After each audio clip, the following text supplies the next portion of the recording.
اور یہ جو کفریہ جملہ، یہ کفریہ شعر، اس پر بہت سارے ائمہ اہل سنت نے، بڑے بڑے کبار اہل سنت کی امام ائمہ نے، جن میں امام احمد ابن حنبل سر فہرست ہیں،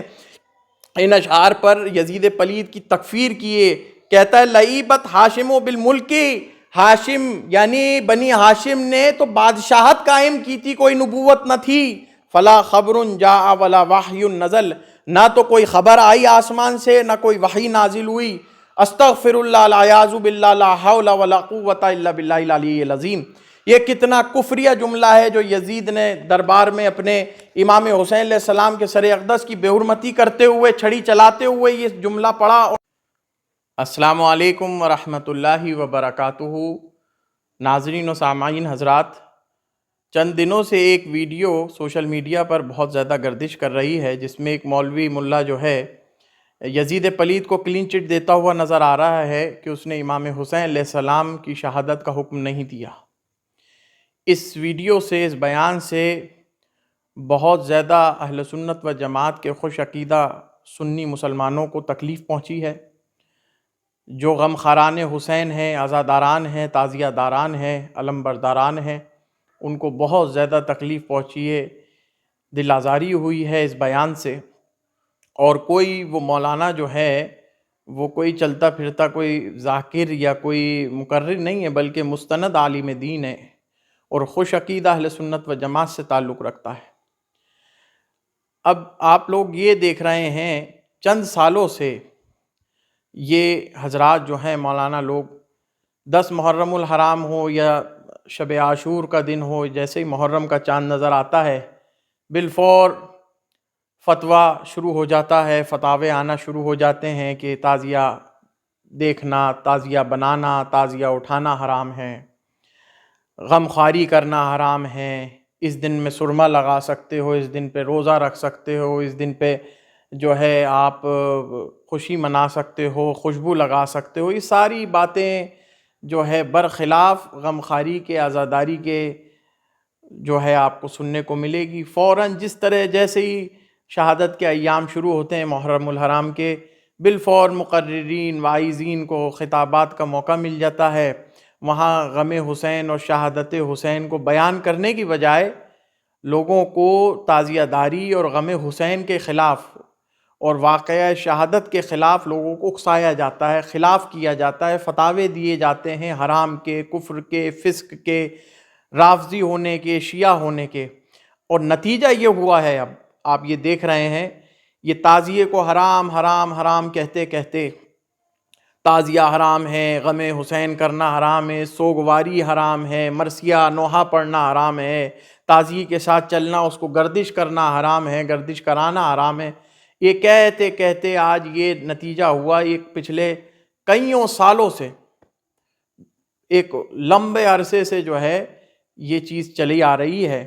جس کے نتیجے میں آج یہ دیکھنے کو مل رہا ہے کہ خوش عقیدہ اہل سنت و جماعت کے مقررین، واعظین، مفتیان، قاضی القضات، علماء حضرات جو ہیں، پڑھے لکھے حضرات، وہ اب یزید کو ڈیفینس کر رہے ہیں، یزید کی وکالت کر رہے ہیں، یزید پلید کو ڈیفینڈ کر رہے ہیں، اور اس کو براعت دلا رہے ہیں اس بات سے کہ اس نے امام حسین علیہ السلام کے قتل کا حکم نہیں دیا۔ العیاذ باللہ لا حول ولا قوت۔ یہ کس طریقے کی احمقانہ بات ہے، یہ کس طریقے کی جاہلانہ بات ہے۔ چلیں وہ تو ایک طرف سمجھ میں آتا تھا کہ سلفی، وہابی، نجدی کرتے تھے، یہ بات تو ان کے تو وہ سرشت میں تھی، انہیں تو وہ سبق ہی ملا تھا، ان کے تو افکار و نظریات تھے۔ یہ کیا ہوا ہے کہ اہل سنت و جماعت میں ناسبیت کا اور خارجیت کا اور دشمن علی اور دشمن اہل بیت کا یہ مرض داخل ہو گیا ہے، اور بڑی تیزی سے داخل ہوا ہے، اور بڑے بڑے اداروں میں، جامعات میں اور بڑے بڑے مدارس میں یہ مرض داخل ہو گیا ہے۔ یہ کیا وجہ ہے اس کی وجہ پر اگر آپ غور کریں تو یہ آپ کو دیکھنے کو بس بارہا ملے گا کہ جب ایک عالم دین جب غلط بیانی کرتا ہے، غم حسین کے خلاف ہو یا ناموس اہل بیت اطہار کے خلاف بیانی کرتا ہے، تو دوسرے خوش عقیدہ اہل سنت و جماعت اسی وقت کے ان کے علماء جو ہیں وہ اس کو رد نہیں کرتے، اس کے خلاف کوئی فتویٰ زد نہیں کرتے، اس کے اوپر کوئی فتویٰ نہیں دیتے، بلکہ اس کی تائید میں کھڑے ہو جاتے ہیں۔ اور دیکھنے کو آج یہ نصیب ہوا ہم کو کہ محمود احمد عباسی کی جو کتاب ہے خلافت معاویہ و یزید، اس کے افکار و نظریات خوش عقیدہ اہل سنت و جماعت کے اندر سرایت کر گئے ہیں اور بڑے بڑے علماء کو متاثر کر چکے ہیں۔ تو میرا اس میں ایک دو نکاتی گفتگو آپ سے کروں گا، اور اس کے بعد میں کوئی تاریخی حوالے پر نہیں جاؤں گا۔ سینکڑوں کتابیں، شواہد، تواریخ سے، مقاتل کی کتابوں سے اور سیر کی کتابوں سے، احادیث اور سنن و معاجم سے اس میں بھرا پڑا ہے، لکھا ہوا ہے، درج ہے کہ یزید پلید نے ہی امام حسین علیہ السلام کے قتل کا حکم دیا تھا، اور یہ ابن زیاد، عبید اللہ ابن زیاد ملعون کو خط لکھا تھا قتل کرنے کے لیے۔ تو یہ سب باتیں نہ کر کے، اتنے دلائل اور اتنی روایتیں پیش نہ کر کے، میں چند باتیں آپ لوگوں کے سامنے پیش کروں گا، اور آخر میں جو یزید پلید نے امام حسین علیہ السلام کے دندان مبارک اور رخسار مبارک پہ تو جو چھڑی مارتے ہوئے جو اشعار پڑھے تھے عبداللہ ابن زباری کے، وہ اشعار آپ کو میں سناؤں گا اور بتاؤں گا کہ یزید کی شخصیت کیا ہے، یزید کتنا بد کردار، کتنا بڑا فاسق اور فاجر تھا، اور کتنا ظالم اور جائر اور جابر بادشاہ تھا کہ جس نے خود نے امام حسین علیہ السلام کا قتل کا حکم دیا، اور اس کے بعد جب سر اقدس نیزوں پر اٹھائے ہوئے شام کے بازار و کوفہ کے بازار سے جب دمشق پہنچا ہے اس کے دربار، تو اس نے کس طرح بے حرمتی کی اور کون سے اشعار پڑھے ہیں، یہ آپ کو سمجھ میں آنا چاہیے۔ سب سے ضروری بات اس میں سمجھنے کی جو یہ ہے کہ ایک وقت دراز سے آپ یہ دیکھ رہے ہیں کہ کیوں یزید کو بچایا جا رہا ہے، اس کے ڈیفینڈ میں کیوں باتیں کی جا رہی ہیں، کیوں ایسے موضوع روایاتیں، ایسے ضعیف دلائل اور ایسے کمزور اور منکر دلائل کو پیش کیا جا رہا ہے، ایسے موضوع روایاتوں کو کہ جس کا اہل سنت و جماعت کے جمہور اور اجماع سے اور اہل سنت و جماعت کے اجماعی نظریات سے کوئی تعلق نہیں۔ اس کی سب سے بڑی وجہ ہے کہ انہیں یزید کے ابا کو بچانا ہے۔ یزید کے کارنامے اور کردار اور یزید کی بدبختیاں اور اس کا ظلم و ستم اور اس کی جبر و تشدد کی بادشاہت کو بچانے کا اصل میں جو منشا اور جو مقصد ہے اور جو نظریہ مقصود ہے وہ یہ ہے کہ استخلاف یزید بن معاویہ کا باب کھل جائے گا، اور یہ اتنا بدترین اور سیاہ باب ہے تاریخ اسلام کے سینے پر کہ یہ اس طرح سے ہے جیسے ناسور ہو جاتا ہے۔ یہ تاریخ اسلام کے سینے پر ناسور کے مانند ہے کہ جسے جتنا کھرودو گے اتنا خون رسے گا۔ یزید پلید کوئی آسمان سے نہیں آیا تھا، یا یزید پلید کو لوگوں نے، شورا نے یا اصحاب مہاجرین انصار نے، صحابہ اکرام نے، اہل بیت نے خوشنودی کے ساتھ اسے خلافت نہیں دی تھی، یا وہ لوگوں کی رائے اور مشورے سے اور ان کی اجماع سے، اصحاب کے اور اہل مدینہ اور اہل مکہ اور ملت اسلامیہ کے متفقہ رائے سے اور اجماع سے وہ تخت نشین ہوا تھا۔ نہیں، تاریخ بھری پڑی ہے، شہادتیں بھری پڑی ہیں، دلائل تواتر کے ساتھ موجود ہیں کہ یزید کے باپ نے، ابو یزید نے یزید کو مسلط کیا تھا امت پر، یہ بادشاہت مسلط کی تھی تلواروں کے سائے میں، جبکہ اصحاب رسول، جلیل القدر اصحاب رسول موجود تھے، جن میں اہل بیت اطہار کے ناموس موجود تھے، ان کے اہل بیت اطہار کے ائمہ موجود تھے، بے شمار تابعین موجود تھے، لیکن کیا ہوا کہ ایک شارب الخمر اور فاسق اور فاجر اور محرمات کے ساتھ کھلواڑ کرنے والا، شریعت اسلامیہ کے ساتھ کھلواڑ کرنے والا اور محارم کے ساتھ نکاح منانے والا اور منوانے والا اور اس کی اجازت دینے والا اس عقد کی، ایسے آدمی کو جو چنگ و رباب کا دل دادا تھا، جو گھوڑ سوار کرتا تھا، شکار کرتا تھا، اور بدترین اپنے زمانے کا فاسق و فاجر تھا، جس پہ اجماع اہل سنت و جماعت کا کہ بدترین فاسق و فاجر ملعون شرابی تھا، کیوں اس کو امت پر مسلط کیا؟ اور اپنے بعد بدعہدی کی جو امام حسن علیہ السلام سے وعدہ کیا صلح نامہ پر، اس کی بدعہدی کی، اس کو توڑا اور اپنے بیٹے نااہل کو جانشین مقرر کیا. صرف اس بات سے آج کے خوش عقیدہ اہل سنت و جماعت بڑے بڑے علماء ابو یزید کو بچانے کی چکر میں، امیر شام کو اس کی شخصیت اور اس کی صحابیت کو بچانے کی چکر میں یزید بن معاویہ کا دفاع کرنے میں لگے ہوئے ہیں. اور یہ بالکل 100% حق بات ہے، بالکل مبنی علی الحق ہے. اور دوسری بات یہ کہ اگر میں آپ کو ایک فکرہ دے رہا ہوں کہ اگر یزید بن معاویہ نے بالفرض معال، اگر ہم یہ ایک وقت کے لیے گمان کر لیں حاشا و کلا کہ یزید نے حکم نہیں دیا تھا امام حسین علیہ السلام کے قتل کا، تو پھر بھائی جب وہ سر اقدس لے کر اور اہل بیت اطہار کے ناموس، ان کے گھر والوں، بچوں کو، ان کے گھر کی اہلیہ کو اور ان کے خواتین حضرات کو جب وہاں لے کے آیا گیا دربار میں، تو کیوں انتقام نہیں لیا معاویہ یزید نے؟ یزید پلید نے کیوں انتقام نہیں لیا ان حضرات سے جنہوں نے قتل کیا عمر بن سعد بن ابی وقاص سے، ملعون سے، ابن زیاد سے، شمر سے، کوہلی سے؟ ان سب سے کیوں، ان لعینوں کے لشکر سے کیوں بدلہ نہیں لیا؟ جبکہ اس کے سامنے کردار موجود تھا اس کے باپ ابو یزید امیر شام کا، کہ جس نے قصاص عثمان میں پورے شام و عراق و اہل حرم میں فتنہ برپا کیا، صرف اس طمع کی لالچ میں، اس طمع میں، اس لالچ میں کہ کسی طرح گورنری بچی رہے میری شام کی، دمشق کی، اور کسی طرح میرا جو ہے میں کسی طرح خلیفہ وقت بن جاؤں. مولا علی کے مد مقابل ہوئے صفین میں معاویہ بن ابی سفیان امیر شام، یزید کے ابا جان. کیوں؟ انہوں نے قصاص عثمان کے لیے کس قدر فتنے کھڑے کیے، کتنے لوگ شہید ہوئے، کتنوں کی شہادت ہوئی، کتنے جلیل القدر اصحاب شہید ہوئے، کتنا بڑا فتنہ کھڑا ہوا جس کے سبب پھر خوارج بنی نہرواں کھڑے ہوئے اور مولا کائنات کی شہادت کا واقعہ پیش آتا ہے. تو قصاص عثمان میں اتنی جلدی کی اس کے باپ نے، اور یزید بن معاویہ نے قصاص حسین ابن علی میں کچھ نہیں کیا. اور پھر کیا ہوا؟ معاویہ جب خلیفہ مقرر ہوا اور جب وہ خلیفہ ہوئے، امام حسن نے خلافت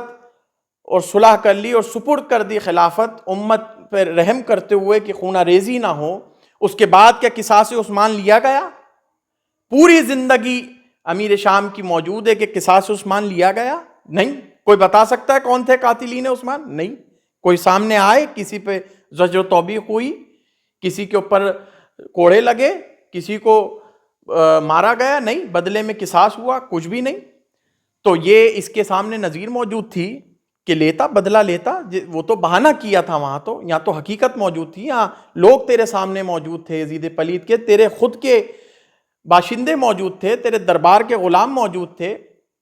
تیرے سرکاری محکمہ موجود تھا جس نے سب کام کیا. کیوں بدلہ نہیں لیا؟ تو یہ بڑے سمجھنے کی اور سوچنے کی بات ہے کہ اس پورے بنی امیہ نے سوائے حضرت عثمان بن علی رضی اللہ تعالی عنہ اور حضرت عمر ابن عبدالعزیز رحمۃ اللہ علیہ، سب سے پہلے مجدد اس امت کے، جنہوں نے اہل بیت اطہار کا حق واپس کیا، یہ دو امویوں کو چھوڑ کر باقی ساری کی ساری نسل یہ شجرہ ملعونہ ہے، جنہوں نے حضور نبی کریم صلی اللہ علیہ وسلم کی دعوت نبوت اور دعوت اسلام میں بڑی بڑی پریشانیاں اور دشواریاں پیش کی. اس کے بعد ان کی نسلوں نے حضور نبی کریم صلی اللہ علیہ وسلم کی آل سے دشمنیاں اور ان کے ساتھ بڑے بڑے ظلم و ستم کیے، اور یہ پوری حکمرانی پھر مروان بن حکم کے حصے میں چلی گئی، پھر اس کی اولاد نے ظلم و ستم کیے. اب یہ شعر جو یزید نے عبداللہ ابن زبعری کے پڑے سر اقدس سے امام حسین علیہ السلام کے دندان مبارک پر چھڑیاں مارتے ہوئے، ان رخساروں پر چھڑیاں مارتے ہوئے اس ملعون نے جن رخساروں کو بوسہ دیا، بوسہ گاہے رسول صلی اللہ علیہ وآلہ وسلم تھے،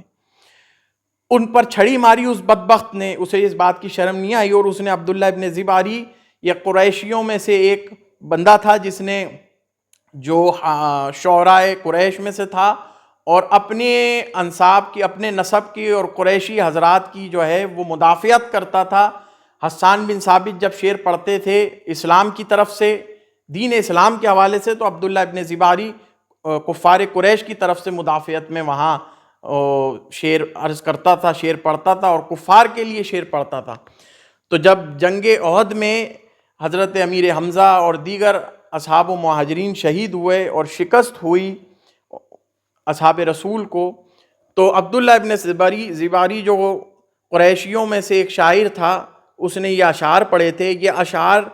حضرت امام حسین علیہ السلام کے سر اقدس کے دندان مبارک پر چھڑی مارتے ہوئے یزید پلید ملعون نے یہ اشعار پڑھے۔ سماعت فرمائیے۔ جو مصرع ہے پورا یہ عبداللہ ابن زباری کا ہے، پھر اس کے اندر جو 4 اشعار اور جو مصرع ہے وہ خود یزید کا وضع کرتا ہے، جس کو اس نے اس میں ضم کیا۔ پہلے 4 اشعار عبداللہ ابن زباری کے جو یزید نے پڑھے دربار میں، وہ سماعت فرمائیے۔ کہتا ہے لیت اشیاخی ببدر شہید جزع الخزرج من وقع الاصل قد قتلنا الکرم من ساداتکم وعدلنا میل بدر فاعتدل، یعنی میرے بدر کے اشیاخ، شیوخ اور میرے بزرگ اگر بدر کے جو مارے گئے عتبہ شیبہ وغیرہ مولا کائنات کے ہاتھوں، امیر حمزہ کے رضی اللہ تعالی عنہما کے ہاتھوں علیہم السلام، اور دیگر اصحاب کے ذریعے مارے گئے اور تیغ ہوئے، ان حضرات کے لیے کہہ رہا ہے کہ کاش وہ لوگ جو مارے گئے، جو کفار مکہ تھے، کفار قریش تھے، وہ آج زندہ ہوتے تو وہ یہ کہتے کہ آج ہم نے ان کے بڑوں سے، یعنی اسلام، اہل اسلام سے، بنی ہاشم سے اور اصحاب رسول سے آج بدلہ لے لیا ہے۔ کس بات کا بدلہ لے لیا ہے؟ کہ آج ہم نے بدر کا بدلہ لے لیا ہے۔ وہ احد میں یہ شعر پڑھ رہا ہے کہ آج ہم نے بدر کا بدلہ لے لیا ہے احد کے اندر۔ عاقلۃ الاقباط جب ہندا نے کلیجہ چبایا حضرت امیر حمزہ علیہ السلام کا، اس کے لیے بھی، اس کے حق میں بھی اور دیگر کفار قریش کے حق میں بھی، کہ آج ہمارے اشیاخ، ہمارے شیوخ بزرگ زندہ ہوتے تو وہ دیکھتے کہ ہم نے ان کے بزرگوں کو مار دیا، شہید کر دیا۔ اب اس کے آگے خود یہ 4 مصرے جو ہیں یہ یزید نے ضم کیے ہیں، وہ خود پڑھ رہا ہے، اس کے خود کے ہیں، یہ اوپر والے زباری کے تھے، ابن زباری کے، یہ یزید کے ہیں۔ کہتا ہے فَأَحَلُّوا وَاسْتَحَلُّوا فَرْحًا ثُمَّ قَالُوا يَا يَزِيدُ لَا تُشَلْ لَعِيبَتْ هَاشِمُ بِالْمُلْكِ فَلَا خَبْرٌ جَاءَ وَلَا وَحْيٌ نَزَلَ، کہتا ہے خوشی اور مبارکباد ہے یزید، تو اس دن کے لیے زندہ رہا کہ تو نے آج بنی ہاشم کے افراد کو، ان کے حضرات کو، اہل بیت اطہار کو قتل کر دیا، اور خوش ہو اس بات پر کہ تو یہ دن دیکھنے کے لیے زندہ رہا۔ اور یہ جو کفریہ جملہ، یہ کفریہ شعر، اس پر بہت سارے ائمہ اہل سنت نے، بڑے بڑے کبار اہل سنت کی امام ائمہ نے، جن میں امام احمد ابن حنبل سر فہرست ہیں، ان اشعار پر یزید پلید کی تکفیر کیے۔ کہتا ہے لعیبت ہاشم بالملک، ہاشم یعنی بنی ہاشم نے تو بادشاہت قائم کی تھی، کوئی نبوت نہ تھی۔ فلا خبر جاء ولا وحی نزل، نہ تو کوئی خبر آئی آسمان سے، نہ کوئی وحی نازل ہوئی۔ استغفر اللہ العیاذ باللہ لا حول ولا قوت الا باللہ العلی العظیم۔ یہ کتنا کفریہ جملہ ہے جو یزید نے دربار میں اپنے امام حسین علیہ السلام کے سر اقدس کی بے حرمتی کرتے ہوئے، چھڑی چلاتے ہوئے یہ جملہ پڑھا۔ اور تذکرۃ الخواص میں سبط ابن الجوزی نے، مقاتل الطالبین میں ابن فرج اصفہانی نے، تاریخ طبری میں طبری نے، اور البدایہ والنہایہ میں ابن کثیر نے، حافظ ابن کثیر البدایہ والنہایہ کے جو مصنف ہے، یہ خاص شاگرد ہے ابن تیمیہ حنبلی کا، اور اس نے بھی یہ اشعار اپنی کتاب میں البدایہ والنہایہ میں نقل کیے ہیں، اور بے شمار کتب تواریخ میں، مقاتل میں اشعار نقل ہوئے اہل سنت و جماعت میں۔ اس سے ثابت ہوتا ہے کہ بدلہ لینے کے بجائے جو شخص یزید پلید امام حسین علیہ السلام کے سر اقدس پر چھڑی مارتے ہوئے یہ ملعونہ کفری اشعار پڑھے، تو اس کا مطلب یہی نکلتا ہے اور واضح ہے کہ اسی نے ابن زیاد کو قتل کا حکم دیا تھا، جبکہ روایات میں یہ موجود ہے کہ اسی نے قتل کا حکم دیا تھا، خط لکھا تھا ابن زیاد کو، لیکن یہ میں نے اس لیے پڑھا تاکہ یہ واضح ہو جائے کہ اسی نے قتل کا حکم دیا تھا، اگر یہ خوش ہے بدلہ لینے کے بجائے ایسے ملعونہ اشعار پڑھتے ہوئے۔ میں آخر میں اپیل کرتا ہوں جو واعظین و مقررین و ذاکرین اہل بیت اطہار، ناموس اہل بیت اطہار مولا کائنات، یا عشرہ مبارک میں، عشرہ محرم الحرام میں جو شہادت امام حسین علیہ السلام بیان کرتے ہیں پوری کوشش کریں زیادہ سے زیادہ کہ وہ جو صحیح سند کے ساتھ اہل سنت و جماعت کی تواریخ و مقاتل کی کتب میں روایاتیں آئی ہیں مقتل حسین علیہ السلام اور شہادت و واقعہ کربلا واحلہ کے حوالے سے، اس کو عوام اہل سنت و جماعت کے اندر زیادہ سے زیادہ نشر و اشاعت کریں، اور کوشش یہ کریں کہ عربی مصادر کی کتب کو کھنگالیں، انہیں کھوجیں، انہیں پڑھیں، اور عربی زبان سے ہی ٹرانسلیٹ کر کے عربی روایاتوں کو ہی پڑھ کے کسی کا ترجمہ ملاحظہ نہ کریں۔ کچھ بھی کوئی بھی لکھ جاتا ہے، اپنے اپنے مذہب کی نمائندگی، اپنے اپنے افکار و نظریات مسلک کی نمائندگی کرتا ہے ترجمے میں۔ اوریجنل ٹیکسٹ جو عربی زبان میں مقاتل کی کتابیں ہیں کربلا کے حوالے سے، وہی عوام اہل سنت پہ پیش کرے، تاکہ یہ جو یزید پلید کے دفاعیہ چکر چلے پڑے ہیں اور یہ جو فتنہ کھڑا ہوا ہے، اس کا جلد از جلد ازالہ ہو سکے، اور اہل سنت و جماعت میں جس طرح عزاداری ہو رہی تھی، جس طرح غم حسین منایا جا رہا تھا، اور ایک 14 صدی کا اجماعی اتفاقی جو مذہب ہے اہل سنت و جماعت کا، کہ جس میں یزید پلید نے